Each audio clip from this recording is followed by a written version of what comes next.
Subject: Engineering Material Science. Practical number 6. Aim: Prepare a report on metallurgical examination, its need and importance of microstructure. Introduction.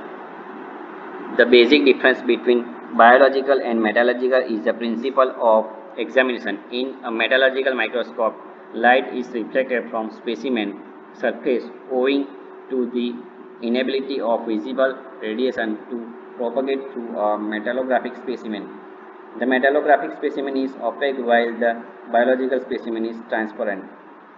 A metallurgical microscope is an important tool of a metallurgist.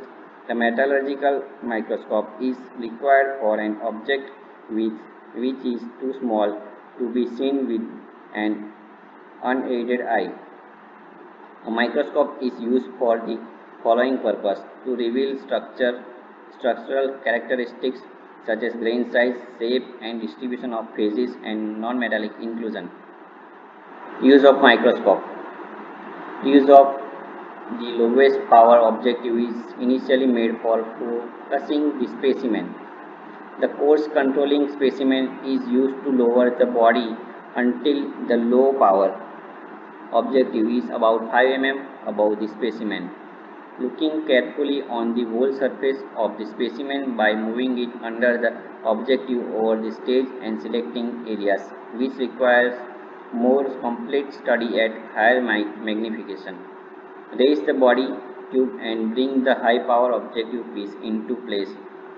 Watch the microscope tube carefully from to the side of the stage and bring the objective very close to the specimen.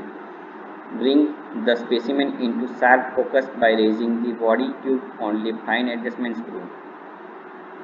Selection and cutting of specimen. After the sample position has been selected, the specimen is cut from material. Cutting is done by the manual or power driver. Very hard material is cut by grinding wheel. It is abrasive wheel. During cutting, care should be taken that sample does not become too hot and is not dragged so that final structure is not altered. For this, cooling water is provided. Grinding.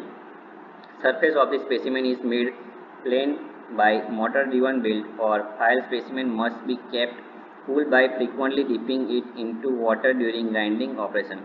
Excess pressure during rough grinding and during subsequent grinding on emery paper will produce deep-seated scratches difficult to remove. During rough grinding, bevel the sharp edges and corner of specimen to prevent the tearing of emery papers and polishing cloth. Polishing. Purpose of polishing is to remove the surface of the specimen, the fine scratches introduced during last grinding operation and ultimately producing a highly polished scratches-free surface. Turn on polishing wheel covered with polishing cloth by using abrasive paste. Polishing abrasive acts diamond dust, aluminium, magnesium oxide, aluminium, chromic oxide, etc. Mix in suitable solvent. Finally, wash and dry sample. Etching. Etching is done to make the structure of the specimen apparent under a microscope. The etching agent is most suitable for the various metal and alloys. The polished surface is immersed in the etching solution for a given time. Remove by tongues and transfer to running water away as rapidly as possible. Then rinse it in ethyl or methyl alcohol and dry in a hot air blast. Thank you.